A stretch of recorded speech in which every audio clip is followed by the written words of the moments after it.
soyons patients l'un vis-à-vis de l'autre. 1 Corinthiens 15, 10. Écoutez, s'il y a quelque chose que nous pouvons vraiment bénéficier, c'est la patience. J'ai appris que lorsque tu es patient, tu évites beaucoup de troubles. Vous savez, nous disons toujours tout abandonner entre les mains de Dieu. Mais très souvent, nous voulons prendre des décisions nous-mêmes. Si tu abandonnes entre les mains de Dieu, tu vas laisser faire jusqu'à ce que vraiment ce soit Dieu qui te dit de faire. Mais s'il y a une chose qui est difficile, c'est de laisser faire et d'attendre après Dieu. Surtout quand tu sais que l'autre a tort et que je suis dans mes droits. Oh boy. 1 Corinthiens 15, 10 nous dit, par la grâce de Dieu, je suis ce que je suis. Et sa grâce envers moi n'a pas été vaine. Loin de là, j'ai travaillé plus que tous. Non pas moi toutefois, mais la grâce de Dieu qui est avec moi. Paul est en train de dire, tout ce qu'il fait, ce n'est pas parce qu'il est Paul, mais c'est parce que Dieu est Dieu.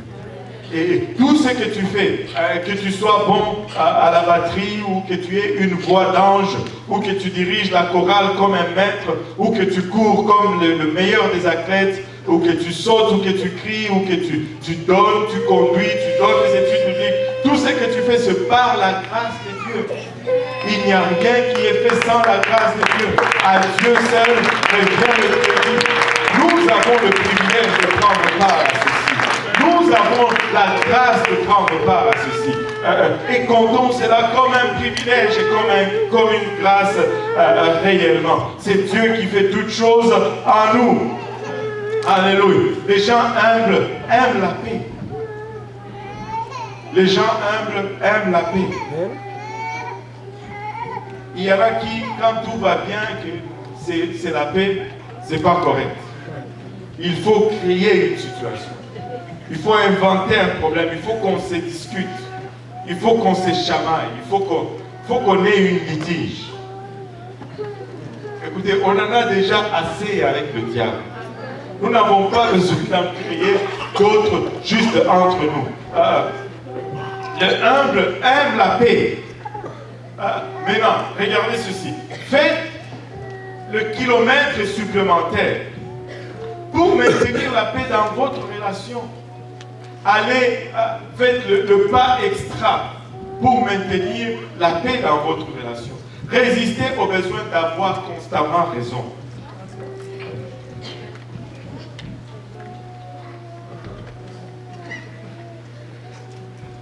Il n'y a personne qui a tout le temps raison.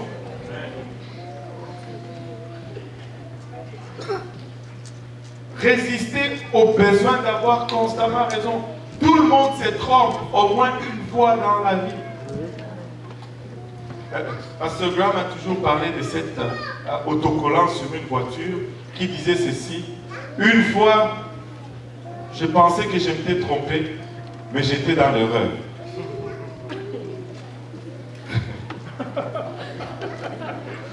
Bon, ça prend du temps pour que ça rentre, celle-là.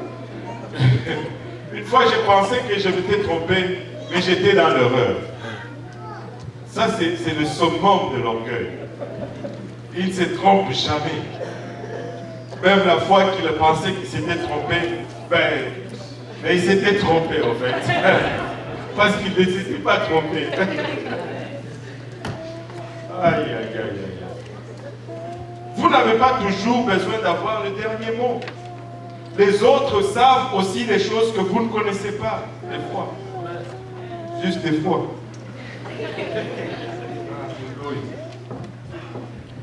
Sixième point. Les gens humbles vivent pour servir.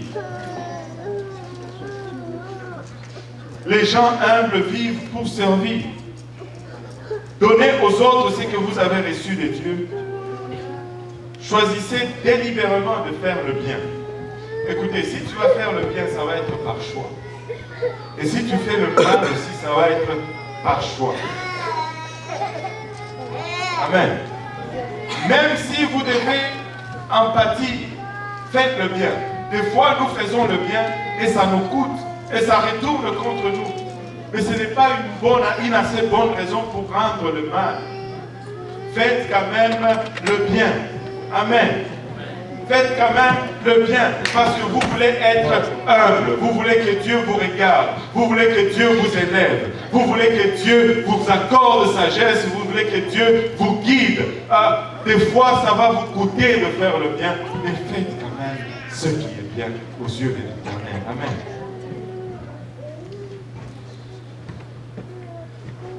Soyez d'autant plus déterminés à servir que vous occupez une position plus élevée. Ça, c'est quelque chose qu'on doit de temps en temps corriger. Les gens pensent que si on te donne une position, c'est pour que tu commandes. Non, pas dans la maison de Dieu. Si on te donne une position, c'est pour que tu sers. Et celui qui a une position peut servir plus que celui qui n'a pas de position.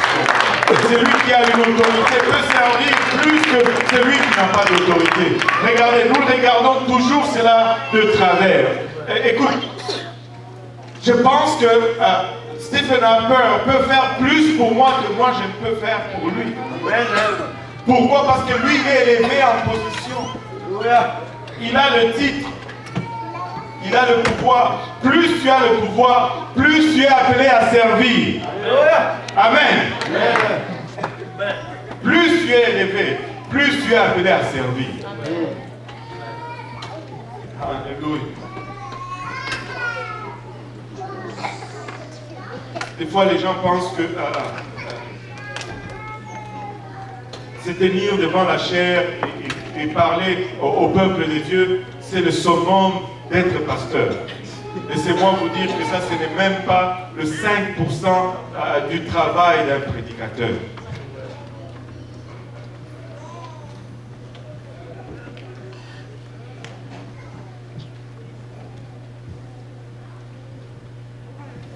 On va se battre pour la position. Des gens qui ne vont pas vouloir servir à telle position, ils vont vouloir servir seulement à une telle position parce que celle-ci est visible et l'autre ne l'est pas tellement. Écoutez, la plupart des choses que nous faisons, la plupart des choses qui comptent, ce sont les choses que nous faisons lorsque nous ne sommes pas vus de tous. Cette église est ce qu'elle est parce qu'il y a des gens qui courent lundi.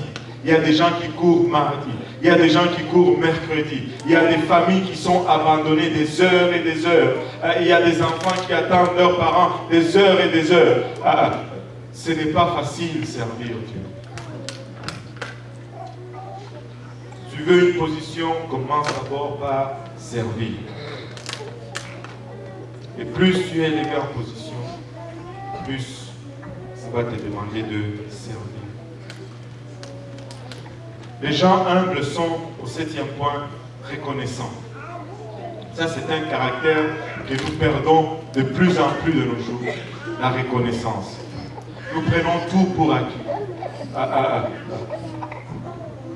Quelqu'un peut même se pendre pour toi, mais ça va être juste correct parce qu'il devait juste le faire. Mais si tu es humble, tu vas reconnaître le sacrifice que l'autre fait pour toi. Ne prends rien pour acquis.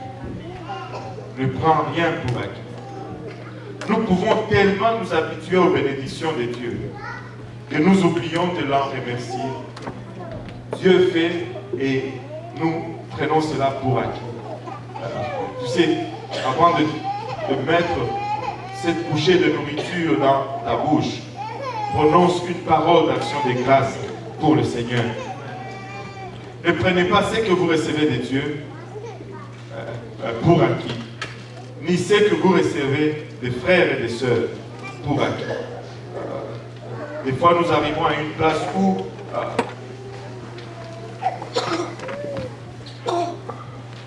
tout devient genre normal. C'est juste ce qu'il fallait être fait. Non, ce n'est pas le caractère d'une personne humble.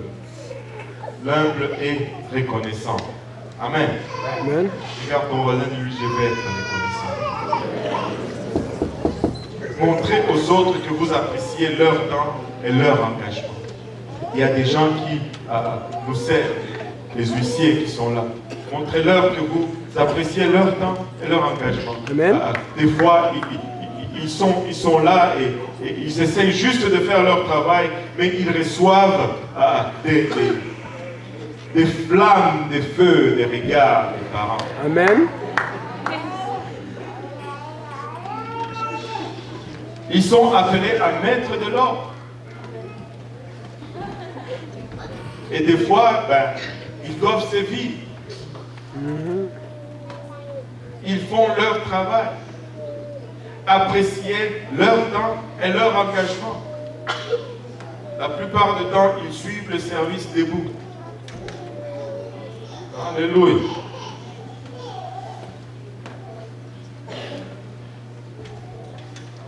Les gens humbles, au 8e point, reconnaissent leur tort.